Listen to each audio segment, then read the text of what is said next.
Bonjour à tous et bienvenue sur Chouette sans gluten. Je suis super contente de vous retrouver. Pour ceux qui ne me connaissent pas, je fais des vidéos sans gluten et sans lactose tous les mardis et vendredis. N'hésite pas à t'abonner, à mettre la cloche en route pour savoir quand elles arrivent. Et tout de suite, on va passer à la vidéo sur le thème de la chapelure, des chapelures sans gluten. Alors on va commencer par comment faire sa chapelure soi-même. C'est anti-gaspillage pour recycler nos vieux pains et d'autres choses. Je vous en dirai plus tout de suite. La deuxième partie, c'est tout ce qu'on peut utiliser pour faire et dans une chapelure. Donc vous allez voir, il y a énormément d'ingrédients qu'on peut utiliser, qu'on pense pas forcément et qui donnent des choses bonnes. Et la dernière, toutes les recettes dans lesquelles on peut utiliser la chapelure. Il faut savoir que je suis arrivée à regrouper énormément de recettes, dont des desserts qui sont excellents. Donc restez jusqu'au bout. Et tout de suite, on va passer à la première partie qui est comment faire sa chapelure anti-gaspi à base de pain.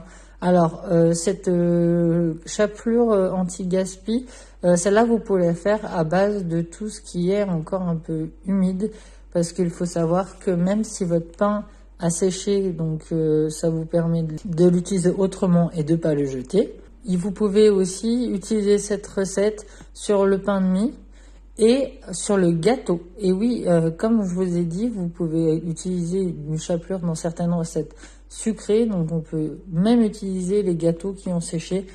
Voilà, c'est une idée anti-gaspi que j'aime bien.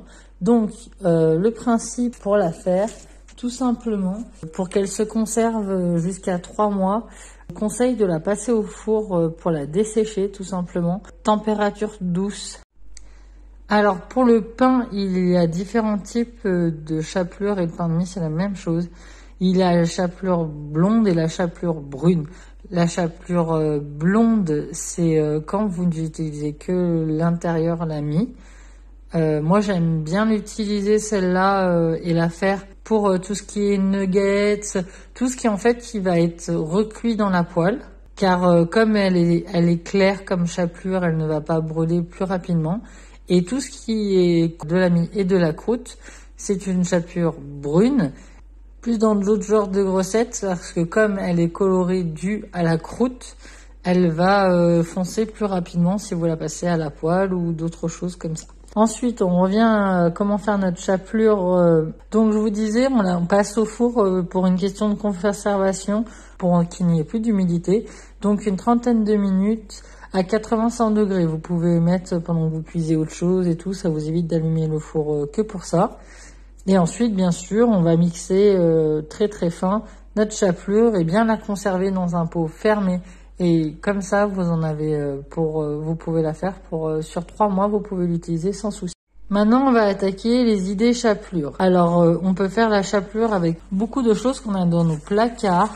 Alors, bien sûr, il y a celle que je viens de citer avec le pain, mais il y a les biscottes et les cracottes que vous pouvez mixer directement, et les graissins même, les graissins sans gluten. Bien sûr, je ne le dis pas à chaque fois, mais je parle toujours de choses sans gluten, bien évidemment. Vous pouvez faire ça avec du pétale de maïs, du muesli et du flocon d'avoine, qui est très bon. D'ailleurs, je vous mets en haut ma recette de nuggets à base de chapelure à la pétale de maïs que j'ai fait il y a quelques temps. N'hésitez pas à aller voir et à revenir ensuite sur cette vidéo. Donc on peut aussi faire des chapelures à base de biscuits apéro, d'amandes, de cacahuètes. Il y en a une que j'aime bien qui est une panure japonaise qui est à base de farine de riz, de wasabi, de cacahuètes. Elle a très bon goût. Par contre, méfiez-vous sur le dosage du wasabi, ça dépend si vous aimez ou pas. Ensuite, dans les chapelures sucrées, on peut utiliser tout ce qui est biscuits secs, les gâteaux oubliés. Donc voilà. Après, toutes nos chapelures, on peut les assaisonner directement si vous ne marinez pas votre viande ou vous ne mettez pas l'assaisonnement dans la farine. C'est possible aussi. Donc vous pouvez mettre votre sel, poivre, paprika, cumin, des herbes sèches, du thym, de l'origan, du sésame, les graines de courge marchent très bien dans la chapelure. les noisettes, les amandes aussi. Tout ce qui n'est pas mixé, vous mixez en même temps que votre pain. Allez, c'est parti pour les recettes. Alors bien sûr, on va commencer par la panure à l'anglaise, que ce soit vos morceaux de viande ou votre poisson. Vous pouvez la paner à l'anglaise, donc c'est le principe de l'œuf, de la farine et de la chapelure.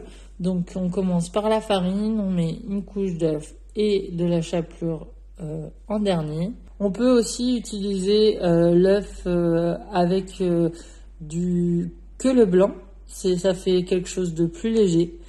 Et aussi on peut mélanger notre truffe avec un peu de lait végétal, ça marche aussi très bien.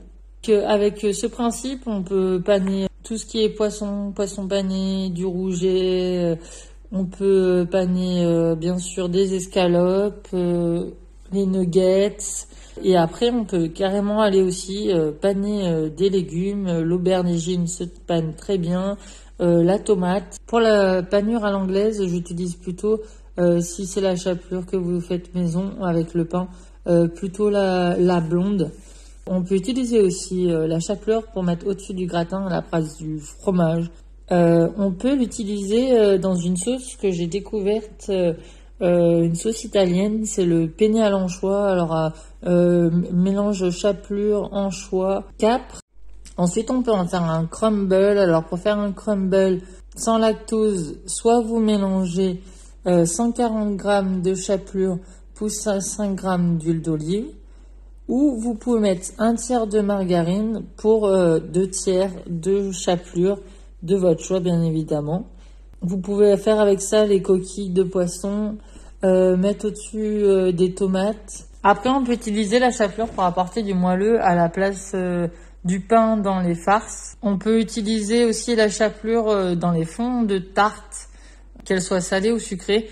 On étale de la chapelure sur notre pâte. Et ça va absorber s'il y a du liquide de fruits ou autre, le lait de quiche et tout, ça va éviter d'humidifier votre pâte. Et vous pouvez même mettre des chapelures avec du goût, ça pourra apporter un petit peu de goût à tout ça.